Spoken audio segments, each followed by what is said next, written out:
Hi, I'm Qralloq, and this is Gamers Explain. In today's episode, I interview an Australian user named Genesisect, and we discussed primarily the issues that the member has with their health and how gamers playing and play by post in general allow them to access a hobby that has become quite difficult for them. We talked briefly about that, and then we launched into a whole bunch of other play-by-post gaming nerd topics that was just great. Topics like should we railroad? Should we ever do that, or can we? Or should we derail our own railroad or plots? And what kinds of games work particularly well on play-by-post? Genesisect talked about systems in games and how they inform the plot and the tone of the story and how they're influenced by those mechanics. So it turned into a really great conversation, and I'm glad to share it with you. So please welcome Genesisect. Hi, and welcome to Gamers Explain. I'm Qralloq, and I have with me Genesisect from Melbourne, Australia. Good morning. Good evening. Yeah, 16 hours difference. It seems like spooky and weird that it's tomorrow for you. You probably hear that all the time. Connecting with. Say hello from the future. Yeah. Yeah.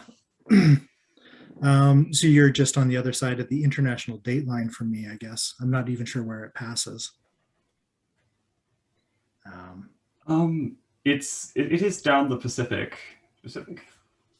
Yeah.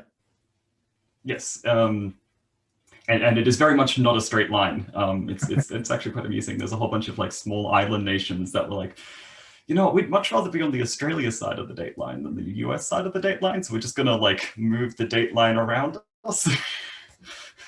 Which is, yeah. I had, yeah, so I don't know if you've watched my other videos where I, in one of them, used a very unfortunate Australian accent. I have yet to get up to that particular episode, but I have heard. Yeah, yeah. Mostly comes from having an Australian rugby coach who was just really amusing, and I loved listening to him talk and give us motivational speeches.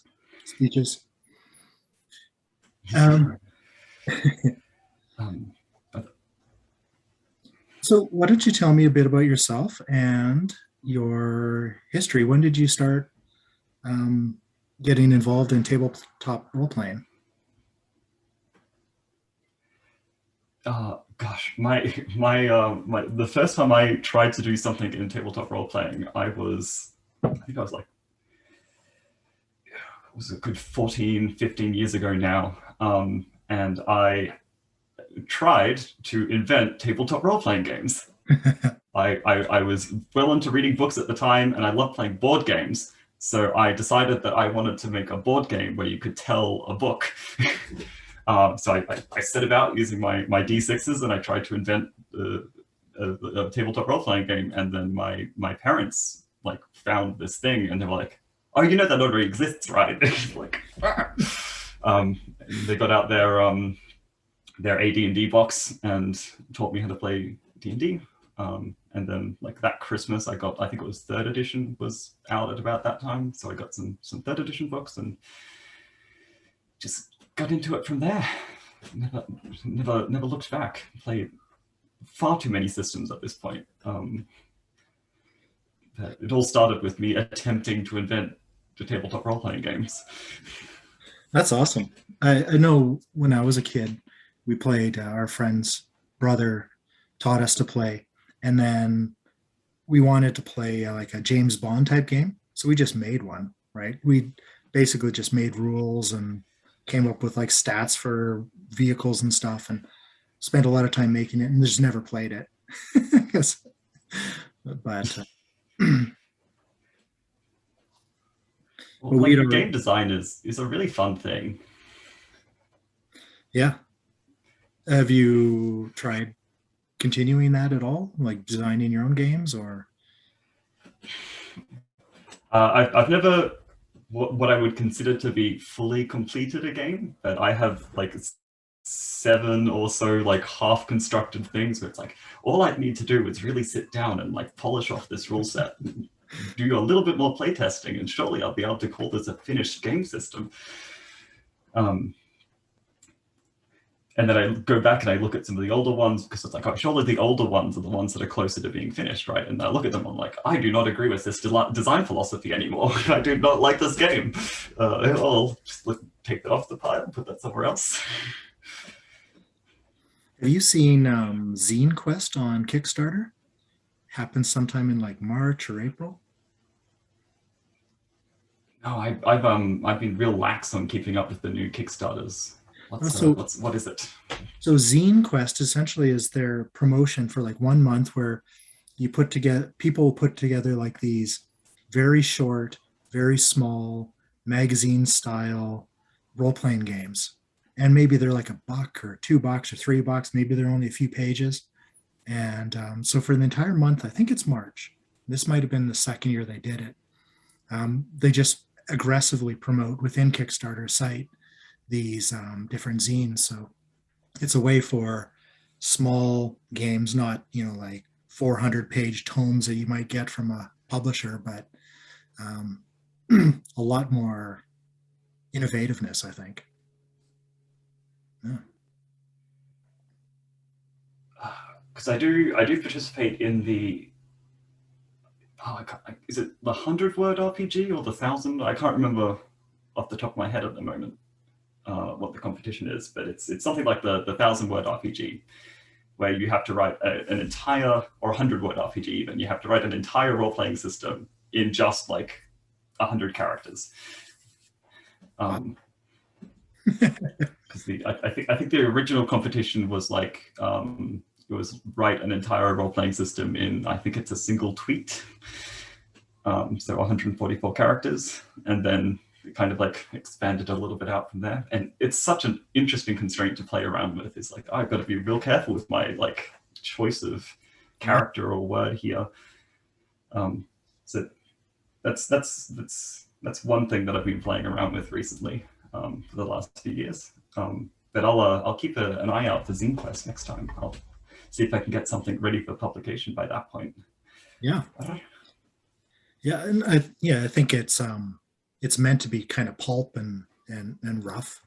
Like you're not looking for color art or anything like that, or maybe even any art. So, yeah. How did you find out about play-by-post gaming?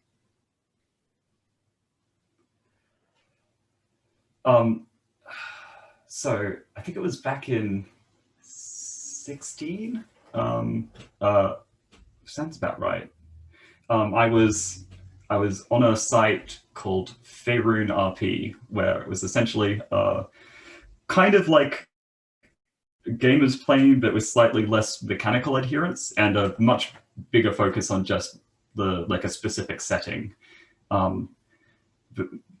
And I was playing in games on there, and the problem was that that site was dying down. There wasn't a lot of engagement on there anymore. So it was like I was only in like 1 or 2 games at that point, and somebody on there, I can't remember who they are. And also, when I tried to go find them on like people who I've played with on Gamers Playing, I couldn't find them there either. So I think maybe they were like, I found this alternative, but I'm not going to it myself.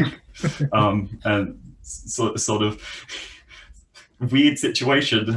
But I checked out the link, and it was Gamers Playing. I was like, this is really cool, because it's exactly like what we were doing on Faerun RP, but better, because there was more systems and it's not focused on anything, and actually there's like rule adherence, because Faerun RP was very much one of those just like you tell a story collaboratively. So you made a character sheet, but you never rolled. You more just said stuff happened based on like what abilities you had. So it was like grounded in tabletop role-playing games, but not really tabletop role-playing. But yeah. That's interesting. I've been more or less been on the side ever since. Did you investigate any of the other choices? I know I didn't. Um, I found gamers playing and have never tried anything else. yeah, since landing on Gamers Plane, I've been sufficiently happy with like the community, I guess, and the way that it works, that I haven't felt the need to explore the alternatives, or at least other than the alternative that took me to then subsequently took me to Gamers Plane. Yeah. We're talking offline about that you've got some health issues that I think interfere with your ability to participate in live table play. Was that always the case, or did you used to participate in live gaming? Um, uh, I not only did I used to, sometimes I still do. Okay. It is quite sporadic. When I was a kid, I almost exclusively participated in live play, obviously. But when I was a kid, I was young and full of boundless energy. So even though I still had the same underlying issues, I was at least able to like energy brute force my way through them to sit down and play at a table. But then even as a kid, I hear stories about like when I was a kid, I was playing like these 8-10 hour sessions. I'm like, what? When I was a kid, I was playing these 6-hour sessions and I was completely wiped out afterwards. And nowadays it's like, if I'm at a table, it's going to be a 4-hour session and there needs to be a break in the middle, which is, it works for some games, doesn't particularly work well for D&D, but that's okay. Yeah. Yeah. Very glad to have an alternative though.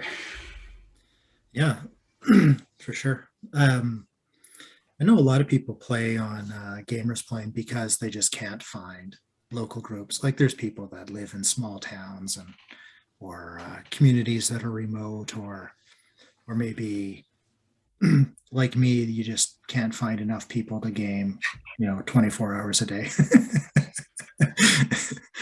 um, so like people get onto Gamers Plane for all kinds of different reasons, and I think for some people it is um, the only alternative to, especially, COVID has really taught us that if you want a game in person, you know, everybody's health is kind of interfering with our ability to meet face to face.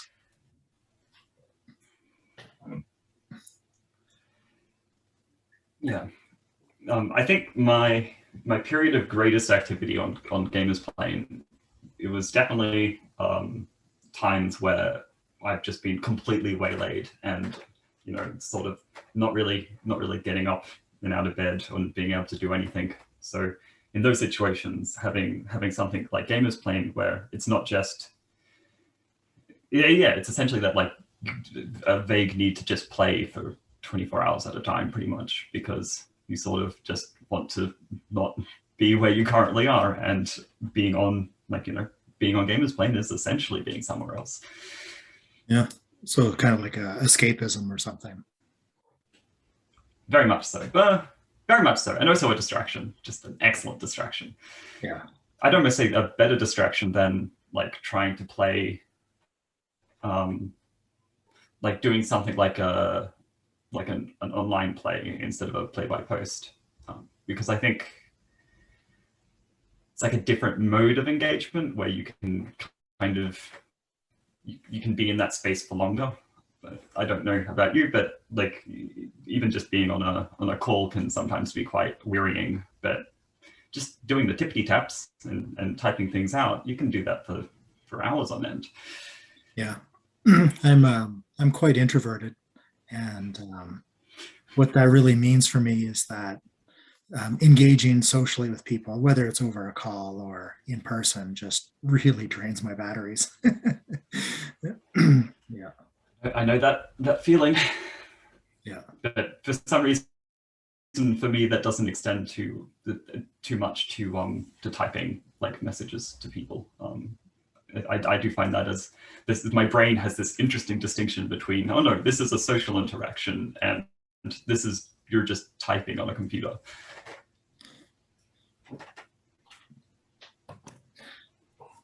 Yeah, well, you're right. It's very much a different kind of social interaction. Like you're not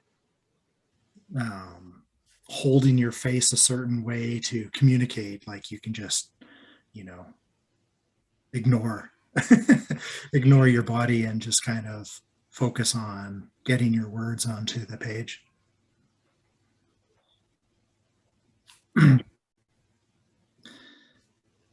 Yeah. So we were talking a little bit about how you've managed to try like a ton of different games, like you haven't stuck with the 3.0 books that your parents got you for Christmas. Or, what draws you to try a multitude of different games? I think even from the start, when I played those two systems like back to back, pretty much, you know, within the same year, I learned how to play AD&D, and then I learned how to play third edition. I saw that those two, even though it was the same game, those two games like had a completely different like play experience. I quickly realized that the rules of the game have an impact on the outcome of the game, the stories that you tell, and I love exploring that sort of like the interplay between the mechanics of the game and the stories you can end up telling in the game. So I very much try to find systems which explore essentially that theme. Well, all systems do in a way, but I love it when the designer of that system has actually set about and thought how does the mechanics and the narrative interplay with each other? Are they doing what D&D does, where it often the two pillars of play to me interfere with each other? Like when you're having good narrative, normally you're having good narrative in D&D because you're not playing D&D anymore. You just put the dice aside and you're just chatting. Or is it something more like Blades in the Dark, for example, where you've got this positive feedback loop of the mechanics inform the storytelling, which inform the mechanics.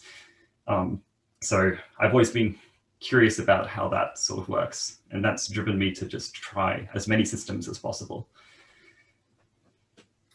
Yeah, I entirely agree with that. The games like Shadowrun are known for having a crunch, and like there's, 50 different vehicles you could drive, or there's 200 guns, or there's just every piece of equipment has this huge option of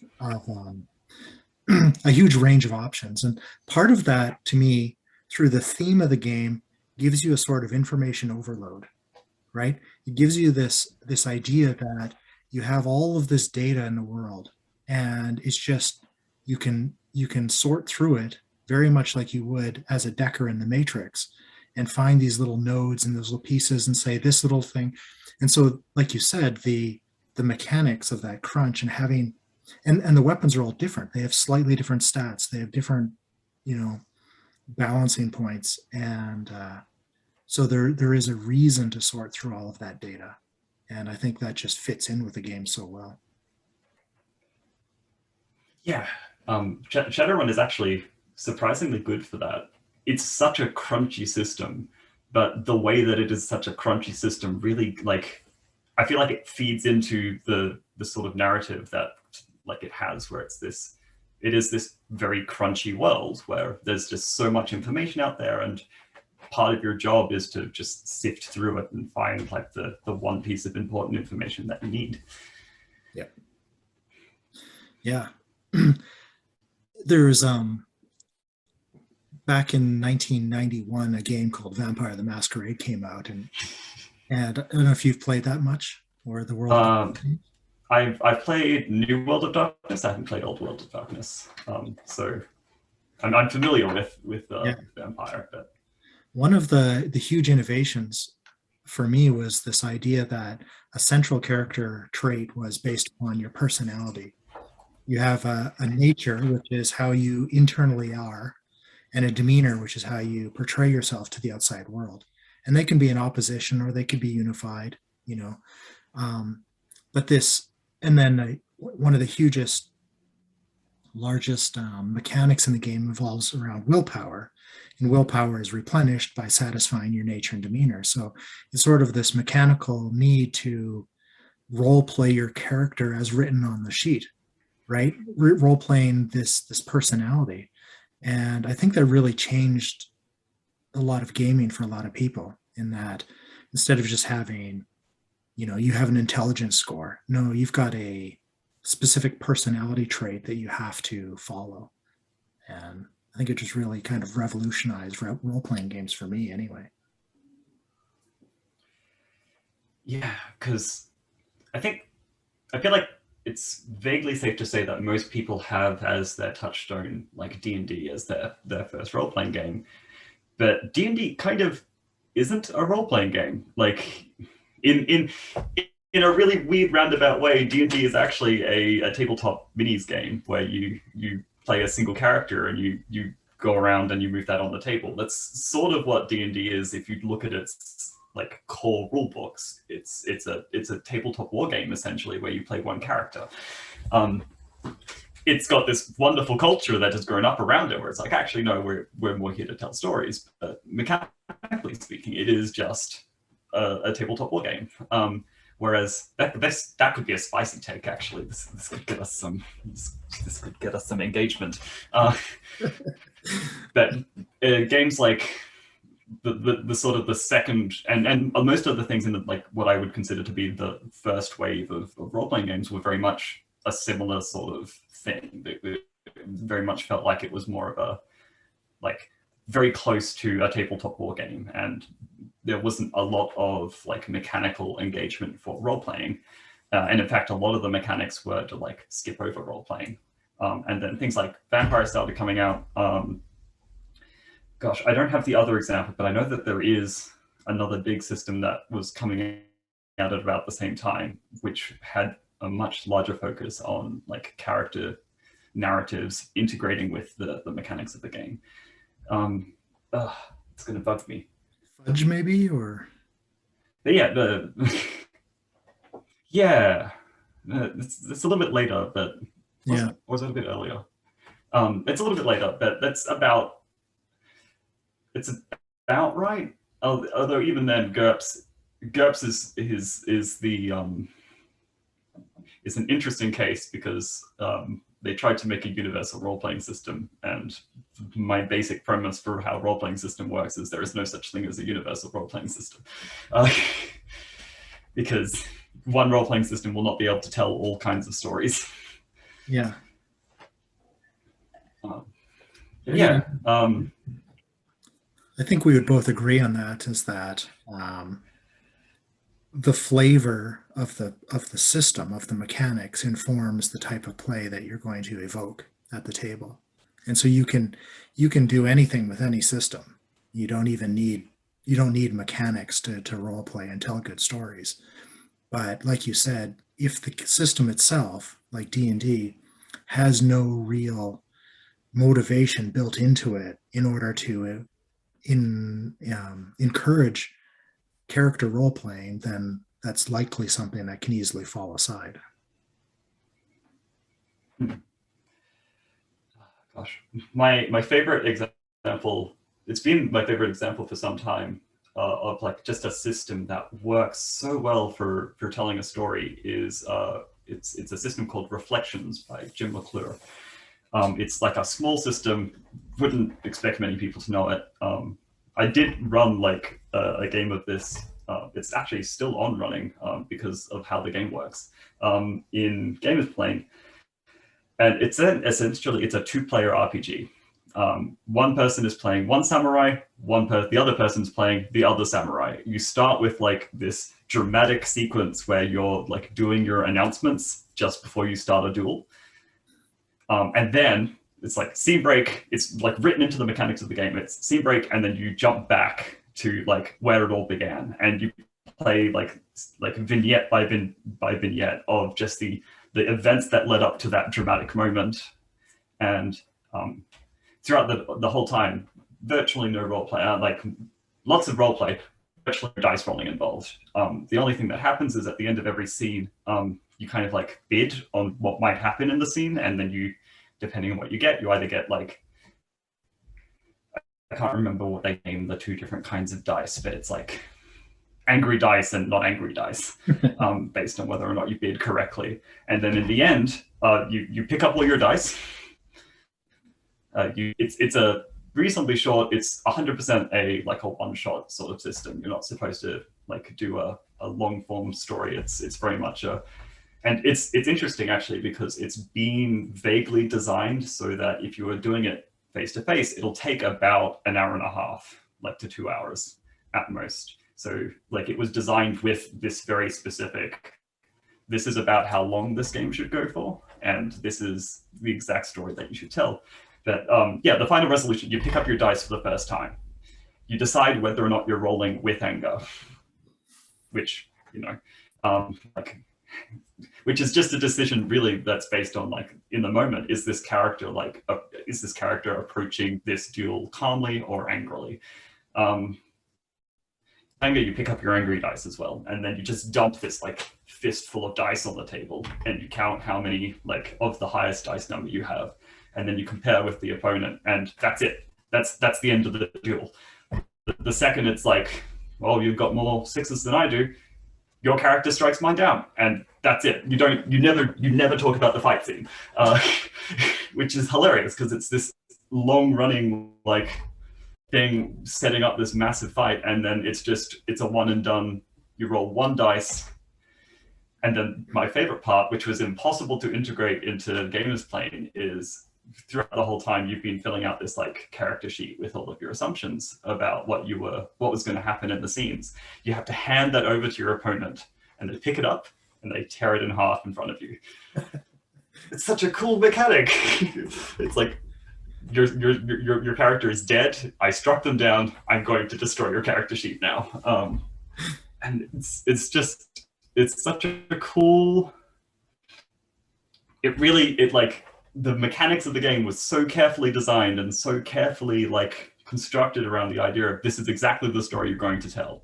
That it doesn't matter how much genre savvy you have about like that sort of like samurai v samurai film, which was super popular and I think kind of still is in like the 90s. But you don't need to know any of that because the game sort of like makes you use those tropes in a roundabout way. It like teaches you what the tropes are, and then it also like helps you put everything into the right place. And that's like an interesting and cool experience to have, instead of having to like worry about how am I going to integrate like this story with this mechanic system. It's like, no, this mechanic system is literally making me tell this story. Yeah. We started playing a story game recently. It's called The Machine. So essentially you find a journal and your character is going to die, right? So every scene, and it's just you, a scene is just you writing a journal entry. At the end of it, or at the beginning of each scene, you flip a card. And once you've gotten 3 face cards or aces, you die, right? So essentially your character is going to, well, that's the end, right? It's going to happen. And so the journey is what happens as you're investigating this machine. And then what the cards you draw basically give you a mood of what happens, and then you just kind of make it up. And then when you're done, you send the journal to the next player. So it isn't like a you act, I act, you act, respond. There's simultaneous. Right. It's more of a sequential journaling experience with a mechanic that kind of forces you to integrate a certain emotional journey. Gosh, I love that. I'm literally putting that into my phone now so that I can look into that system later. Yeah, the game just started this week, and so look for philosophers Phil underscore Aussie underscore fur. And Yeah. Gosh, that's the first time I got that joke. I've played alongside, like I've always just like, it's Phil Aussie fur. yeah. Like I've never put that together.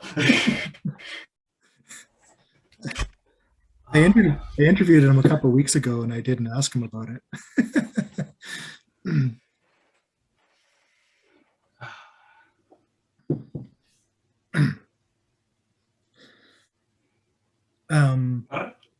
Yeah. What else were we going to talk about? There was this idea of railroading and derailing games. And you and I, when we're talking offline, had this similar kind of note that we're both kind of seat of your pants GMs, where there's this meme of, the player asks the GM, wow, you've got this whole world planned out, don't you? The GM looks at their notes behind the GM screen and just a sticky note that says, "Sexy goblin?" And the GM says, "Yes, it's all planned out." So that sort of sandboxing, which is really just not having a plan and reacting to your players, giving them feedback and obstacles and encouraging their growth, is very different than a railroaded game where it's like, this is the plot, you're going to follow the plot, no matter what happens, the plot continues, right? Have you tried the railroading approach earlier on? Like, did you run modules when you were younger, or? No, I don't think I ever really engaged in railroading. And at the same time, I think I kind of always engage in railroading. It's just I'm very good at hiding it. Because I mean, often, and it's not necessarily when I, before the game starts, I have in my head where it's all going to go. But normally by at least like 2 sessions in, I have in my head, it's like, well, this is like the arc that I'm going to try and tell now. And it's not like I know where all of the story beats are going to be, but I kind of know where I want to like cajole all of the players to get to in the end. And normally that is like, I don't like start with that in mind, but normally it's just based on like what the players start doing and start getting interested in. It gets the wheels sort of spinning, and in the back of my head, I'm like, oh, this is the story now. I can see where it's going. I can see. I feel like I've almost always, because I don't think I've owned a module. I think I literally don't own a D&D module at all. Except for like maybe a couple in 3.5 because there was some interesting rules in that module. I've got a lot of setting notes, and that's just about it. Gosh, did you ever play around with trying to railroad? Yeah, well, when I was younger, we created mostly these adventures that had very set parts, and if your players deviated from you'd spend like 15 hours designing a dungeon. If your players decided they weren't going to the dungeon, you're just going to teleport them there. Like, forget your agency. I've spent time. We're doing this, and that's not very satisfying for players. Because this idea of agency, right, that their choices matter, is key in keeping them engaged. And now your process that you just talked about setting down the first couple sessions, you're really just listening to the players, figuring out where everybody's focus is, and then creating a plot that follows along those lines of focus.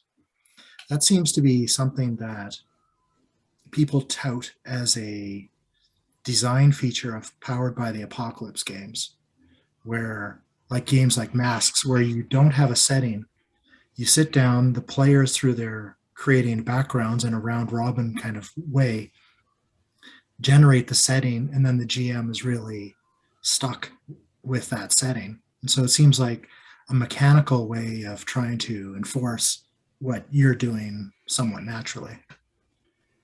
Yeah, I definitely have, like, I find PBTA tends to work really well with how I think about like the mechanics of storytelling, I guess. Although for me at the moment, I'm just going all in on Blades in the Dark, and the In the Dark system. For me, it's just perfect because it's the game that I'm running in my with my, I guess, like my real life group at the moment, because I haven't found a good way of adapting Blades to play by post yet, because it kind of does require a bit more of that, like there needs to be a certain amount of meta awareness, and that's very hard to kind of like push through on a play by post, this kind of like meta narrative kind of element to it. That I turn up to my Blades in the Dark session, and even though in the back of my head I'm like, okay, this is where we're like 3 sessions away from the season finale sort of thing. I've got very clear ideas about like where the plot's going, but I sit down at the table knowing absolutely no idea what I'm going to be doing today. And I run the game. I sit down and I'm like, gosh, I wonder what kind of heist the crew's going to throw at me today. What kind of wacky plans have they got coming up? Yeah. And for me, I just love it, because it's exactly what I want. I don't want to be like, I don't want to be worried about the minute detail. I don't really mind turning up and being like, okay, I'm just going to make everything up now. I'm at the table. If the notes don't like fit on like an index card, it's too many notes. I try and run heavy political games in my real life, because my players really seem to like that. Games where you've got 40 or 50 NPCs, all of which have fully realized their own internal arcs and agendas, and they kind of just float around trying to figure out how to get people to work together. And that requires just a ridiculous amount of notes. And for somebody like me who is entirely improvisational, it's a real challenge in note keeping to try and to take any notes whatsoever and then remember what people have done. Yeah. Yes. Gosh, I don't know. To vaguely return to the original topic of like railroading versus sandboxing, because even then, like if you just give the players a completely open space with like no kind of like direction or like some kind of manipulation on your behalf to kind of force them to make a plot, I don't think they ever do. I don't think it's very rare for a sandbox to actually turn out with some kind of like you'll have stories along the way, but you won't have a story, because players like shiny things too much. They get ooh. It's there definitely needs to be like, for me, it's like somewhere in the middle. That's where it's the best, and it works best if you're not planning ahead.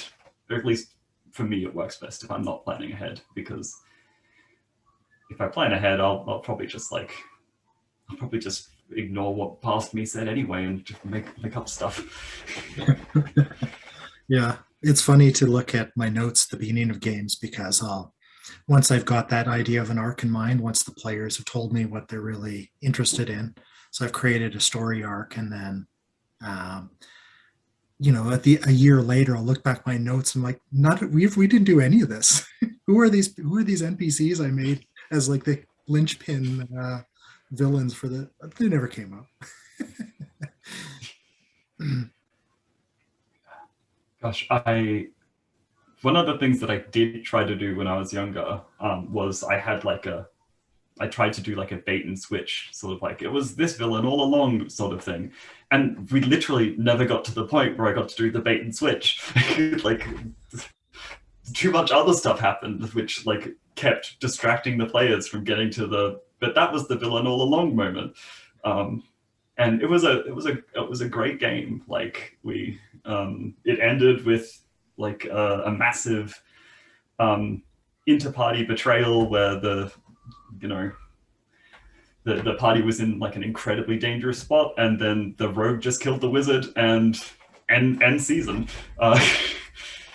No, we never dove into like the it was me all along moment that was planned. But it was a great story.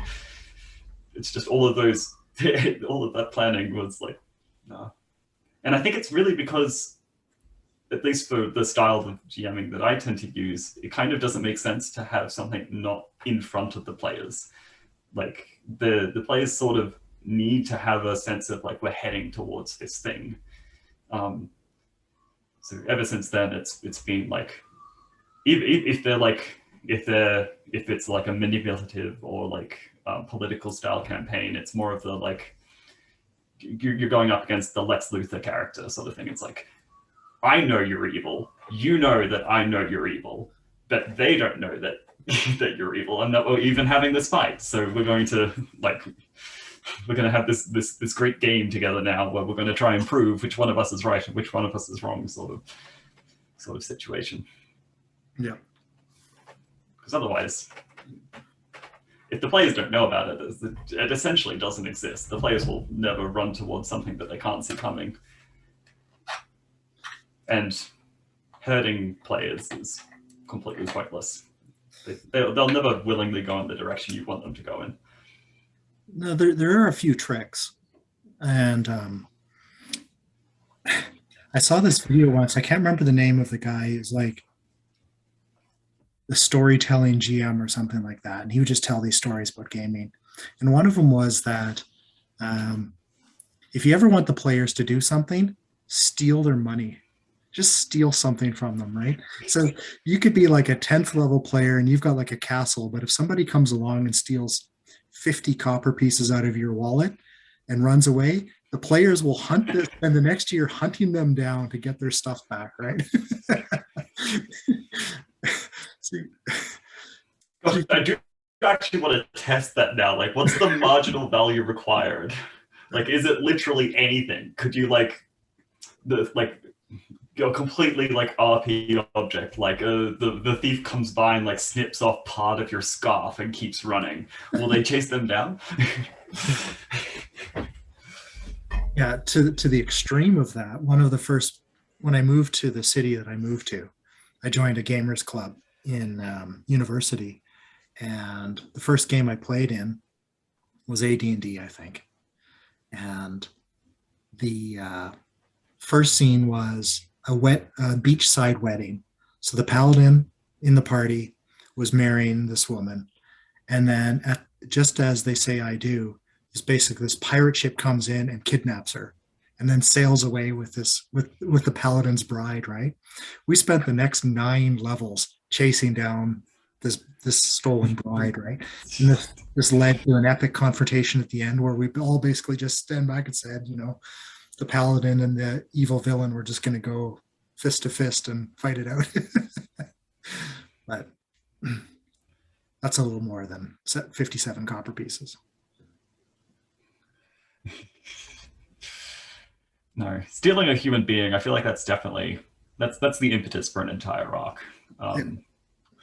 Stealing 57 copper pieces, I would love to find out if that could be an impetus for an entire arc. I would love to see what arc that looks like. Yeah, I think feel like you'd almost want to do like a comedy sort of thing, like just play it for laughs. If they actually fall for it, just start making it real clear that just how ridiculous it is. Yeah, I think the GM's lament in this one was that it was just kind of a throwaway encounter. He had a thief come up, pickpocket one of the players, and then run off. And the players abandoned everything that they were doing, and they chased this guy down across a continent. But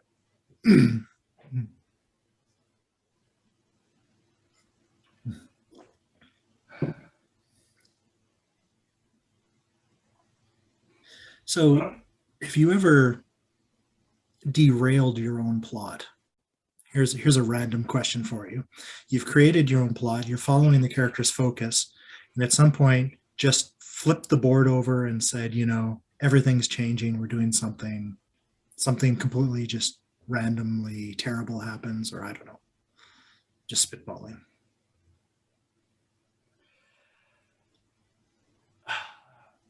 I think it's a really hard sort of question to ask, though, right? Like, if the plan is so vague that you don't even know what the story beats are, can you derail the plot? Like, what sort of suddenly out of nowhere? Actually, no, I have done that. I've totally done that before. One of the like the first few D&D campaigns that I ran after I started, like I found a group and they were kind of like doing this like round robin thing where we all took turns being GMs, and then it, it was my turn. I was like in my second game, I think ended up being my turn to be the GM. And after I started being the GM, I never got to stop because the players were like really had a lot of fun with me as the GM, and nobody wanted to pick up the mantle after I did because they were, you're doing it too well. That was your first mistake. But the story started off being very focused around this like, you know, they were looking after this like village, essentially like a small town, like in and the entire story was focused on like, you know, we're building up this community, we're making it good, like we're protecting it from monsters. And then I had this end goal of like, you know, resolving this to at some point just having it so that the village was actually safe, and like integrating it into the nearby larger empire as like under a favorable treaty, because I felt like that's the only, like that's the most logical way to pay off the labor that the parties put into like this community. So that's what I was aiming towards. And then all of a sudden I just randomly decided to chuck an undead army at that village. And I literally was like, no, this place is gone. Like, you know, the player characters were away doing something. They come back, and I've described this scene where the entire place is just like besieged, and you're not going to. It's going to be hard for you to get back in, sort of thing. This place is essentially doomed, and watching them try to struggle to even save any amount of people from this village suddenly became this incredibly like emotional point for them, because they'd been pouring.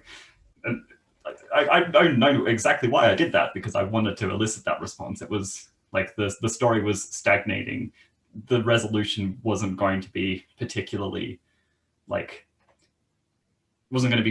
interesting or good, because it was like, well, we're kind of just like sliding into the end of this story here. So completely just chucked something out of left field, completely ruined the original plot. And instead now there was this completely different, substantially more interesting plot where it was like a people in exile story.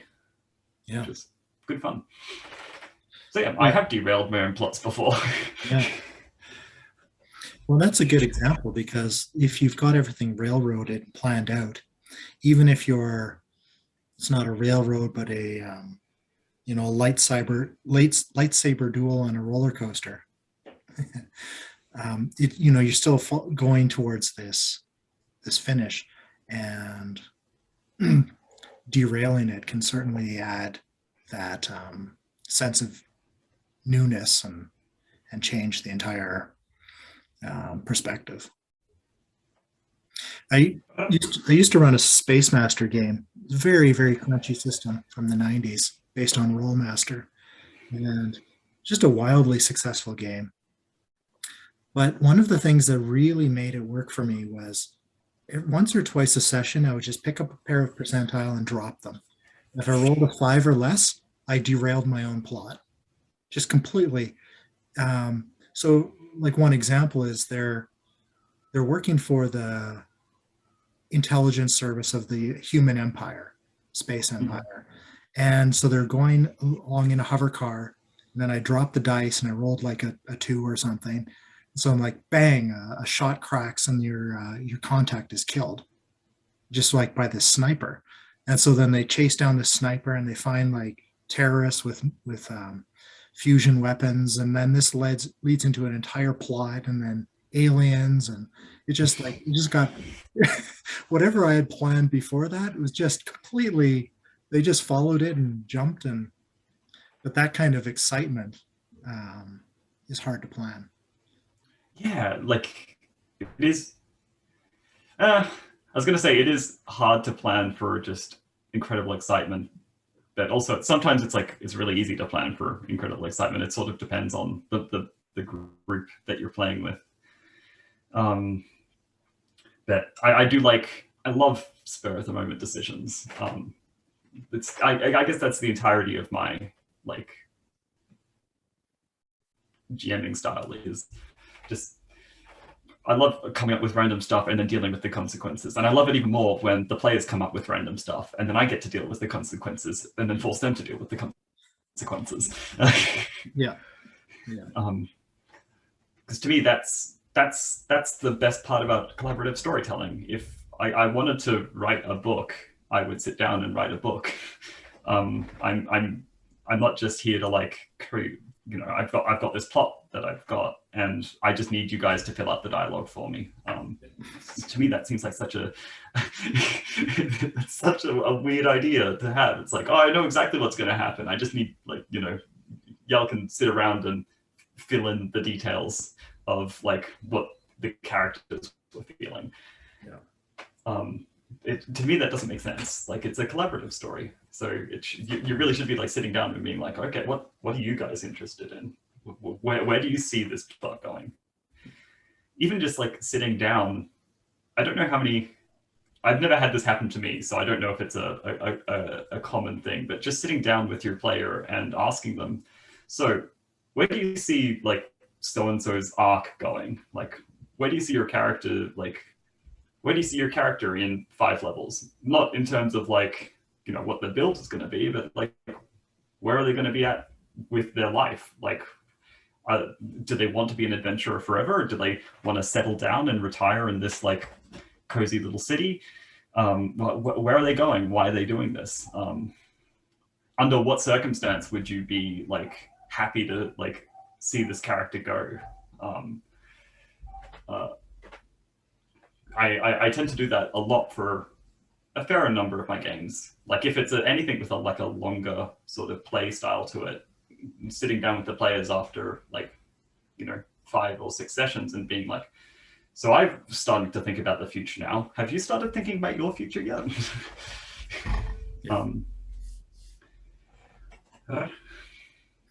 Yeah, I do that in Vampire a fair bit, where it is so much a sandbox game. There isn't really any end, right? There's no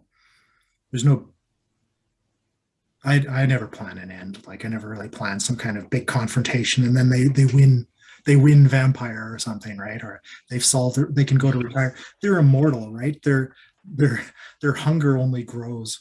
So talking to them in periodically is like, what are your goals? What does your character really want to accomplish, like in the next 100 years or something like that? And that gives you as a GM, because I'm evil, something to dangle in front of them and deny, right? Exactly. You can, That's exactly what you're there for. It's like, no, I want to know what the thing is that you want, so that either I can stop you from getting it and it'll be interesting, or yeah, or you give it to them, but it's not quite what they hope for, right? Yeah, the twisted wish. Good old monkey's paw. Yeah. Well, let's think about calling it pretty quick.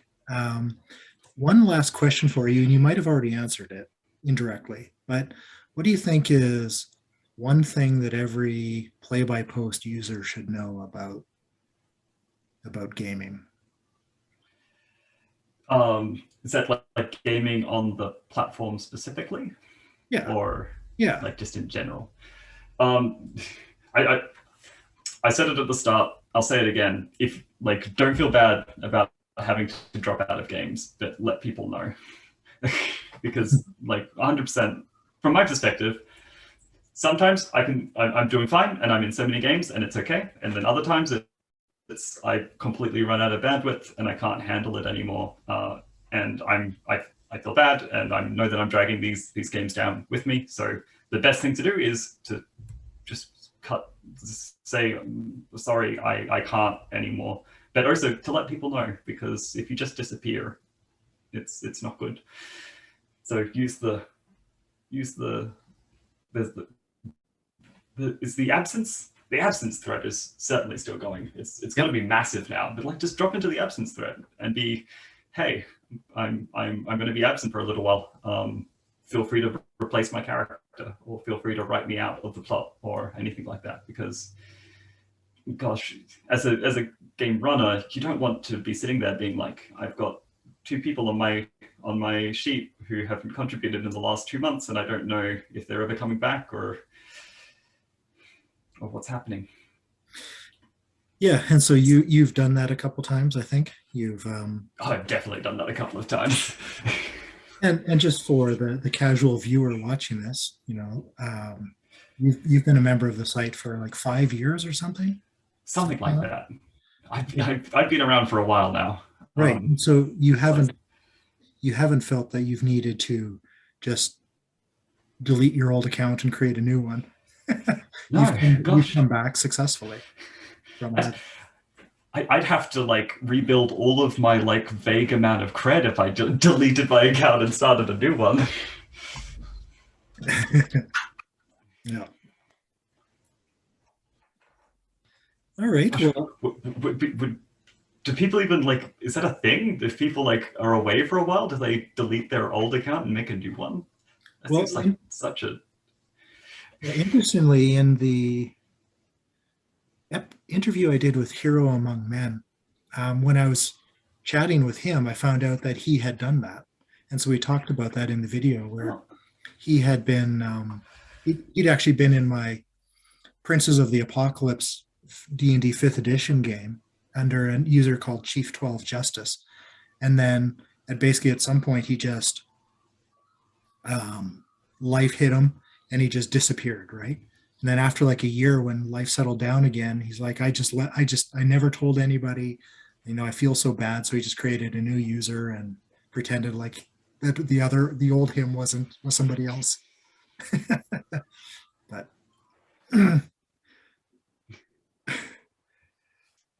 But I think like you've said, posting in the absences thread, telling people that life's hit you like a truck and you're going to be gone for an indeterminate amount of time, so just move on without you, is laudable. Do it if you can, because your players care about you and your GMs, and they want to know that you haven't just disappeared.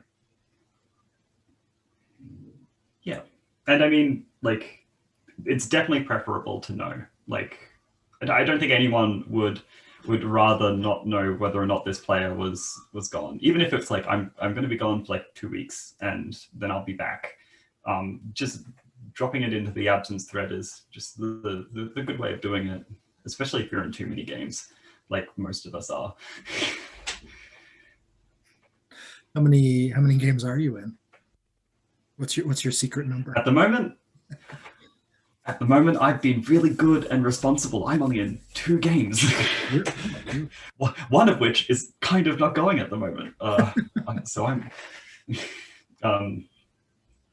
I've tried to budget myself, but at some points I was in a good solid. I think my record was, I was getting really close to the Jabes record. I was in something like 20 games concurrent.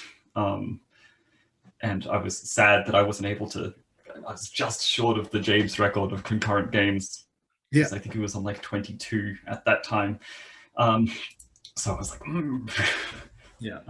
And then all of a sudden it's like, oh, and now I'm in 20 games and I do not have the bandwidth for 20 games anymore.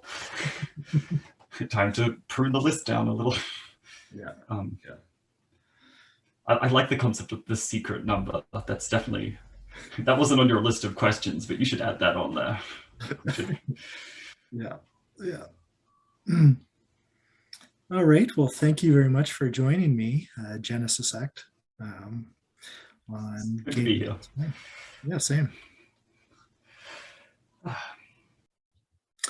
Well, thank you. I'd like to thank Genesisect for joining me on Gamers Explain and the wonderful conversation that we had. Next week, I'll be airing my interview with Knife Edge Games, a British user, a very long-term play by mail, then play by email, then play by poster. And their long experience with gaming remotely has led them to some interesting insights. They also use older systems like Warhammer Fantasy more often than newer systems, and there's a reason for that, so we get into that. The other thing we talk about is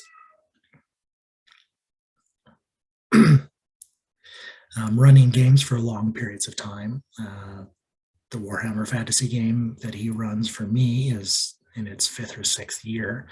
And what does that really look like? How do you keep players and motivated and replaced when they disappear? The other thing we talked about is being an introvert and being an actor, and are these things linked? Both of those will be defined in the video, and I hope you stick around to enjoy that. So once again, this is Qralloq, and this has been Gamers Explain.